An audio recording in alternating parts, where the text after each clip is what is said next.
Go along with the internet. A lot of you working from home, your children are learning from home, but internet reliability is a real issue in many parts of our state. Hi, my name is Cindy. I live in Pamlico County, and I was wondering, since the COVID-19 stay-at-home mandate, if there's been any initiative to supply rural communities with reliable, affordable internet connection so working at home and schoolwork is possible. So, Congressman Murphy, we'll start with you on this one. Are there any initiatives to supply rural communities with reliable, affordable internet connection?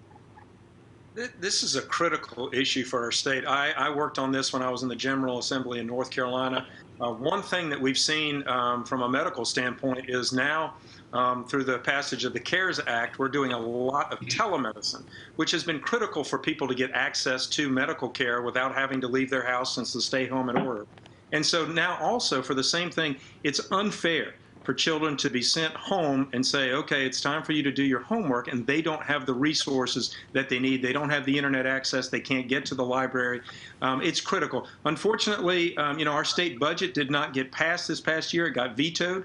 There was money in our state budget to look at rural broadband for our, especially for our rural areas. It is something that definitely, I would love for our states to be the leader on this. But if we need to, as part of this package, if we need to help those people in rural areas, not only with telemedicine, but for education, for teleworking, then I think that's going to be an important pathway for us getting back to normalcy, for folks getting back to work and staying healthy. And Congressman Budd, as a member of the Diversity and Inclusion Subcommittee, what's being done to help those in rural areas? Absolutely, and that's a great subcommittee to serve on with Representative Alma Adams. Look, I live in a rural area, so this one's very personal to me, especially since we're doing the quarantining like this. But I sent a letter to the USDA back in April asking them for additional funding and additional support for rural broadband. I asked several of these members that are on the call with us tonight join me in this letter. I also supported different provisions in the CARES Act that we passed three or so weeks ago. Had $100 million in there for rural broadband, and Representative Murphy just a few minutes ago, he mentioned $200 million in there for telehealth. I supported that.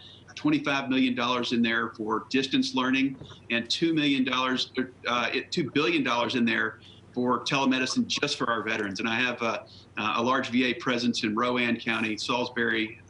So we're very sensitive to veterans' needs. Of course, around our whole state, we have so many veterans here.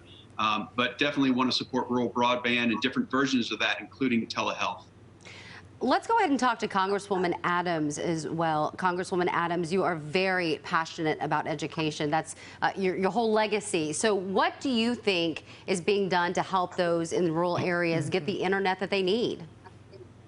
Well, I would certainly encourage my colleagues to take a look at the bill that we're going to vote on this week, because certainly we have made provisions for broadband and really know that it is a problem in urban communities, as well as even in my community here in Mecklenburg, as young people are now working from home, don't have the computers or the internet access that they need. So we're trying to bring some parity and clarity to this process. And again, I know they haven't had a chance to read the bill, but I can tell you that the things that you're talking about are absolutely there. And I certainly, it sounds like we're going to have your support, and I appreciate that. So it is essential. If children are left out, if they're not able to have the resources at home, many of the schools are sending computers home with them, but we have made a